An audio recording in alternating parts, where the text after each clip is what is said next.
Hello there, and welcome to What's in My Head this week. It's a day late, I know, but I just couldn't get it done Friday. I was doing stuff. If you want to know what I was doing, you can follow me on Twitter, where I tell you everything, but for some reason I'm keeping it a secret here. I don't know. I don't want to talk about it, but yet I tweet everything that ever runs through my mind, so... or what I did, so you can go there. Not much happened this week that I was too interested in. Net neutrality is still a thing, still fighting, still doing this, but, you know, what else is there to say? I kind of covered that last week. If you want that, you can go back to last week. But there was big news last weekend, which was the rumored sale of Twitch TV to YouTube. Now, I'm only going to touch on this briefly because, one, it's not done yet. We don't really know any details if it was to get done other than what's reported. And, yeah, there's not much else to say. I'm on YouTube right now, so this is going to come as a shock to you. Not really. I don't like YouTube. I think there's been way too many mistakes in mishandling the situation, and I worry about what would happen if they acquired Twitch, because my biggest concern is that it was reported as YouTube acquiring Twitch, which, although Google owns YouTube, and obviously they have to approve it, it was worded as YouTube acquiring Twitch, so that's a little different to me than if it said Google acquired Twitch, or was going to acquire Twitch. And that worries me, because I don't want Twitch integrated into YouTube. I would like Twitch to stay its own site, and there's a few reasons. One, people know what it is, people know how to get to it, and two, as far as games go and like gaming streams are concerned, something in my eye. The convenience of Twitch is that you can go there. You want to watch League of Legends, you click League of Legends, you pick a stream. You want to watch Call of Duty, you click Call of Duty, you pick a stream. YouTube, unless they set it up like that, it wouldn't be like that, and you'd just be like in this mountain of shit. Now, the things that are good about it are having someone, you know, who does YouTube and who does Twitch, having their channel be one, be connected on the same platform is obviously good. It's always better when you don't have to send people over here and over there to find your content. Obviously, that's good for people. I think that from what YouTube has done with YouTube Live, which is terrible and awful, but what they have done, there are some good parts to it, and obviously acquiring Twitch, they would acquire the technology, I assume, that's behind Twitch, or what would be the point of buying it otherwise, unless you're just buying the name, but that would be stupid. Like, YouTube has this, DVR system where, like, you can rewind the stream midstream, like, you can just drag the bar over, and that's obviously cool. If there's a, big play in LCS or something, you want to go back and you want to see it, obviously it would be nice if you could do that. So if they could, like, integrate that within the Twitch technology that obviously has the better chat system, just overall better system in general, that would be great. I feel like I look very messed up today. Like, I feel like this shirt isn't, I don't know. I just got this feeling that I look very much like I just woke up, and I didn't. I swear it's 3 a.m. I didn't wake up at 3 a.m. Anyway, more professional in the future. But, I'm not a big fan of it. I just don't want them to ruin Twitch. And it's for $1 billion, which I think is reported. It's a reported $1 billion. I think that's kind of cheap.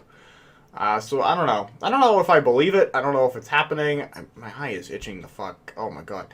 I think I probably believe it because there were reports that like Microsoft was in on it and there were other companies in on it, but Twitch felt like they would only sell it if like YouTube was in on it because they didn't want to like create conflicts of interest, between Microsoft because they own the Xbox platform and they don't want to, conflict with Sony and all that stuff. So I don't know. We'll reserve judgment. I don't think it's a great idea. I like the direction Twitch is going. Again, though, what I didn't say yet was if there's problems, like, I don't know, I assume Twitch is probably expensive to maintain. If there's problems with that and, this is the only way they can maintain this, then, hey, if this is what they have to do, this is what they have to do.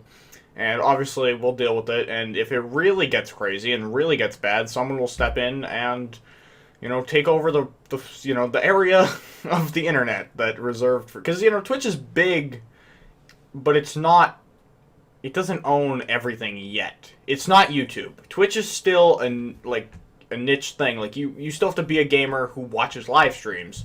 So it's still, like, its own little thing. So if they really fuck it up bad, there's still time for someone else to swoop in and take over.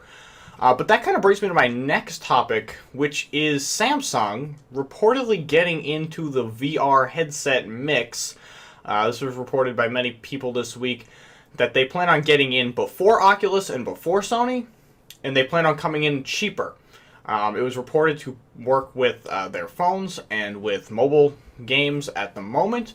Now, I want to give my thoughts on this a few ways. First, it ties into the Twitch thing where Oculus was purchased by Facebook for $2 billion, and it was like, well, I don't want Facebook owning my Oculus, and I was really into Oculus, and I was definitely getting one, and I'm a little bit more tentative now. I have to kind of see what happens, but, you know, Oculus probably couldn't sustain themselves with their own money. They probably, I mean, yes, they were getting money from other places, but, like, to really do it right, to really develop the best product they could possibly make, you need a little bit more money. And Facebook has that money, obviously, and Facebook can supply that money. So I think it's good in that sense. But as far as Samsung goes, like, I don't think this is a good move. I don't understand what they're doing. Like, okay, VR is weird. And I think I have a concern that they are going to ruin VR for everything. Like, for Oculus, for Sony, for everyone. They want to come in first, and they want to come in cheaper. Okay. Which means that they're going to have the first customers for VR, and I just I don't think their implementation of VR makes any sense. I don't think it's worth it. And if people buy, I don't know, a $200 VR headset from Samsung to play Angry Birds, and then they're like, what the fuck is this shit? I don't want to play Angry Birds in my VR headset. VR's stupid. Then they don't buy Sony, they don't buy Oculus, and then they don't buy what I think are going to be actual useful experiences. And, you know, I had this idea in my head to film a movie and then have it's like a VR movie. So, it's kind of like a video game. But, like, and you obviously don't do this with a GoPro. You would have a little bit more of a sophisticated method of doing this. But if you recorded a movie from first person, from an actor's perspective, and the whole movie is from this actor's first person view, and then you released it for Oculus or for Sony's thing or for Samsung's, Samsung could kind of get into this field a little bit, maybe. Like, the whole movie takes place from first person. So, like, picture first-person Superman. Like, you are Superman for the entire movie. First-person spy. I think that would be epic. I think that could be interesting. Of course, it would be a little weird and probably be strange the first couple, and people wouldn't be on board with it right away. But I think that you could do it, and that it would be interesting. And this is gonna sound twisted and like a little extreme. I don't know. But, like, a serial killer first-person movie. You are the serial killer, and you're going to town and killing these people. Like Dexter in first person, although Dexter's not as, I don't know, creepy, I guess. Dexter is, like, an endearing serial killer. You kind of like Dexter.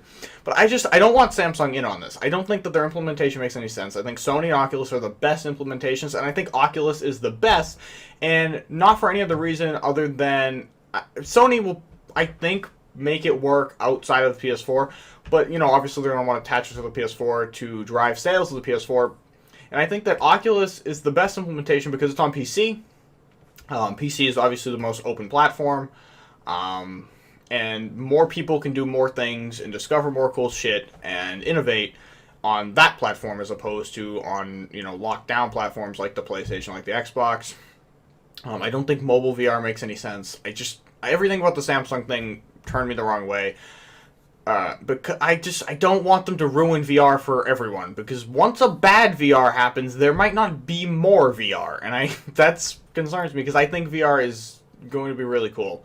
I didn't try Oculus at PAX, but from what I heard on podcasts and what I've read in interviews, devs and people who have used it, you know, have been really impressed. And they said, like, compared from the first dev kit for Oculus to the second one, like, it's so much better, and, you know, there's only more improvements to be made, and I think that it has a shot, unlike 3D, to actually change games and to actually make them better and to be a better thing for everyone, and I just hope that Samsung swooping in and doing weird mobile shit doesn't ruin it. Samsung, obviously, like I said, with that movie concept, they could try to attach this to other things. Maybe they sell it to Microsoft. Microsoft uses it for the Xbox. I don't know, but I feel like they're coming in fast and cheap to try and jump and leapfrog everyone instead of maybe make the best product and use the best implementation of VR. So almost 10 minutes now. I'm just going to touch on one last thing that's near and dear to my heart. The EA Sports UFC game this week got its first actual gameplay release. The embargo is up. And it's a whole round of a fight between Anthony Pettis and Jose Aldo. Oh my god. So, first of all, it looked really fast. Like, it looked like everyone was like, and like, I don't know. Way too fast. Aldo, I don't know. I think that Jose, like, he Jose Aldo was holding his hands low, I think was how I would describe it. His hands were low, and I don't know. It was weird, but like there was a lot of fast movements, and the Bruce Buffer thing at the beginning, this isn't a big deal because who cares, but like he sounded like he was very aware that this was a script, and it didn't give the same oomph that he usually has. My biggest thing though was the speed of the gameplay and two flying knees that Aldo throws that like appear to connect but they don't register, and I thought that was awkward. And I don't know. I hate games where like clearly the people touch but they don't acknowledge that they touch. Like Madden finally fixed that.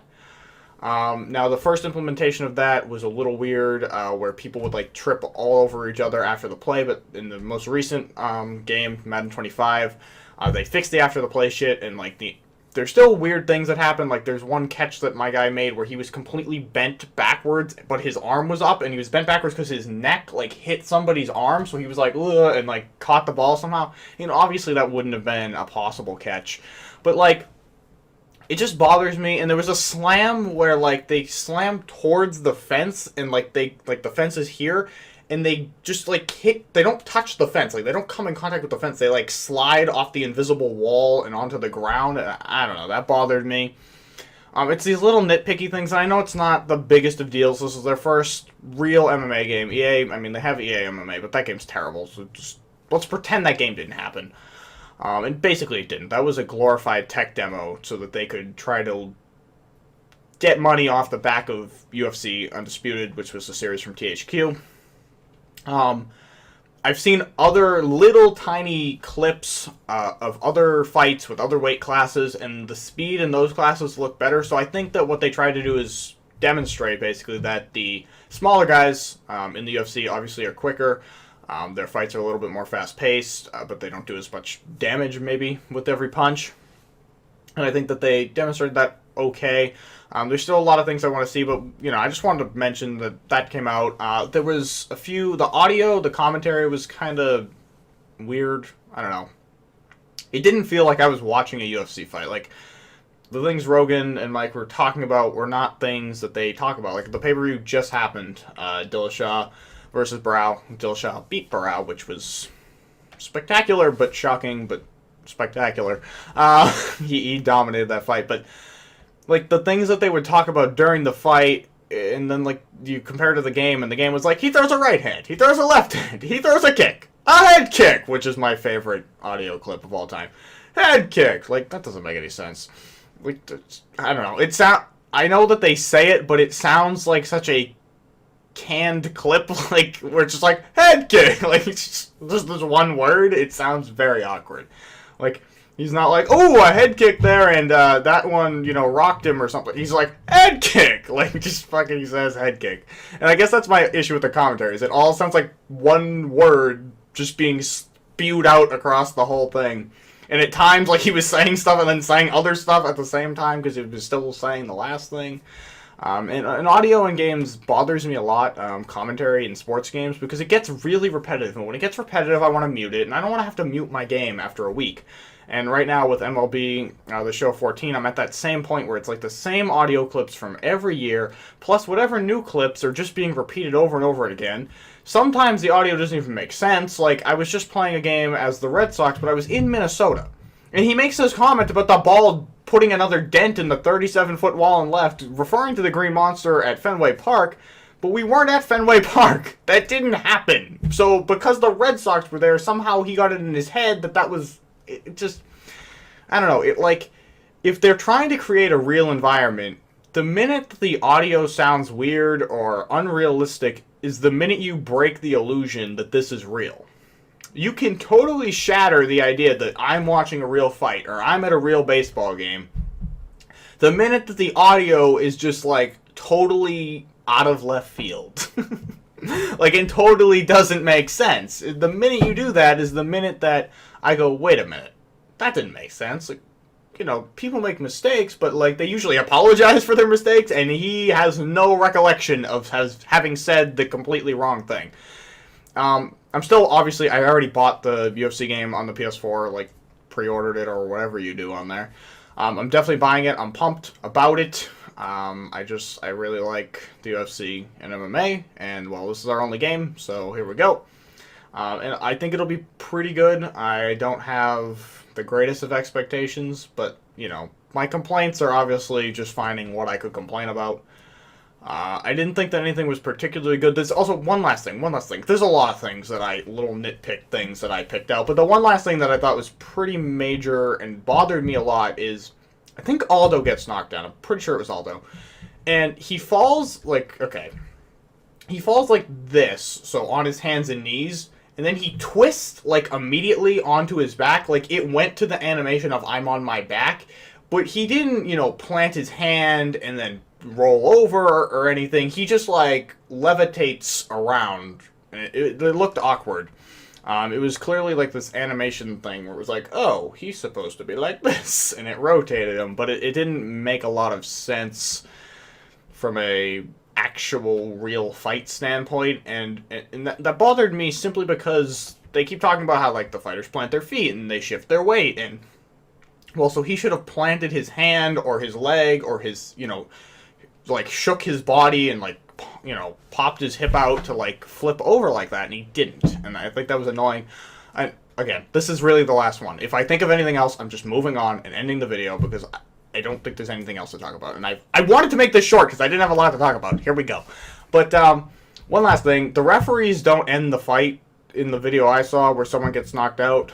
He just stands, like, on the other side of the world and waves his arms above his head. And that bothered me a lot. Like, I would like the refs to come over and, like, actually interact with the fighter, like, grab him, put his hands on him, whatever, but, like, the way that THQ did it, they kind of came over and they went like this, near you, which, okay, fine. I would rather them grab on or something, but if all they can do is kind of walk over and do this thing, then that's better than standing on the other side of the world and the fighter throwing the punch, knocking him out, and then freezing, and, like, not doing anything or going into a celebration immediately. Like, how does he know the fight's over? I don't know. That bothered me. Watch Dogs comes out this week. I'm not too pumped about Watch Dogs. I'm going to wait for it to come out and see what people say. But unless people are, like, you know, claiming it's BioShock Infinite or The Last of Us, I'm not going to buy it. It has the same vibe I had for Titanfall, where I wasn't excited at all. I didn't think it was going to be very good. I don't feel like this game... I just don't feel like the hacking aspect can be fun after the first 2 hours. In the 2 hours, it'll be like, oh my god, this is the best thing ever. And then it'll be like, oh my god, I'm hacking another door, or whatever. That's my concern for it. Like Titanfall. You know, it's fun, oh my god, a Titan. But then you get down to it, there's 8 guns in the game. There's these bots that you have to shoot that have no brains. I don't know. I think that both those games gave me that vibe. I broke down and bought Titanfall because everyone was talking about it. And now, who's talking about Titanfall? Who's playing Titanfall? So, I don't think Watch Dogs is going to be that great. Maybe if its story is really good, then I'll invest. Because the reason I bought BioShock Infinite was for the story, not necessarily for the gameplay. I think the gameplay, especially towards the middle there, drags a bit and is a little repetitive. Really repetitive, actually, if you really think about it. There's, like, the same 8 enemy types, and I think it's kind of frustrating, that game, from that aspect, but the story was enough to keep me going. Even though in the middle, that also kind of drags. But anyway, so Watch Dogs this week. Hopefully the UFC demo next week, June 3rd, I hope. About 2 weeks before it comes out. It comes out June 17th, for those of you wondering. You can check out the clips of that on EA's channel. I think EA Sports channel. Just fucking Google it, you'll find it. But Watch Dogs, let me know what you think. What do you think about Samsung and the VRs? Are you happy about Twitch possibly being sold to YouTube? I'm not, as you know. If I missed any news, you let me know, and maybe we'll cover it in a video in a couple days, but I don't think I missed anything. But if I did, you tell me. If you think it'll make me mad, you tell me, and I'll make a video about it. Anyways, thanks for watching. Follow me on Twitter. Twitter link is below. That's where you can get my thoughts every day of the week, even if I shouldn't be telling you the things I'm thinking. And without that, any more things that I have to say, see you next week. Probably Saturday, but maybe Sunday.